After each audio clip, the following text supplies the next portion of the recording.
Sa dalawang 'to, anong mas mura? Kung per gramo ang pag-uusapan, mas mura 'tong mas malaki 'di ba kaysa dito sa tingi. Pero 'di ba, lalo na yung mga kababayan nating naghihirap, yung mga tingi pa rin yung binibili nila kasi hindi naman na nila afford yung malalaki. At actually, isa nga yan sa mga halimbawa kung gaano kahirap ang maging mahirap. Kasi isipin mo, mas napapamahal ka pa. Kamakailan lang kasi pumunta ako sa isang seminar ni Dr. Kitty Rowland na nagsulat ng librong The Empathy Fix.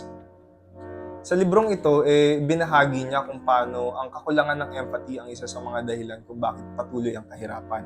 At sa tingin ko, totoo naman. Kasi, di ba, minsan grabe nga tayo mag-brand ng mga mahihirap. Natamad. At sila pa yung nasisisi natin minsan na, bakit kasi bili ng tingi, nasisira niyo yung kalikasan. At parang tingin natin sa kanila pabigat na lang. Pero gaya nga ng halimbawa ko kanina, mahirap naman kasi talagang maging mahirap. Kaya, onting malasakit naman dyan. Yan lang isang minuto. Kita-kits sa susunod na kwento.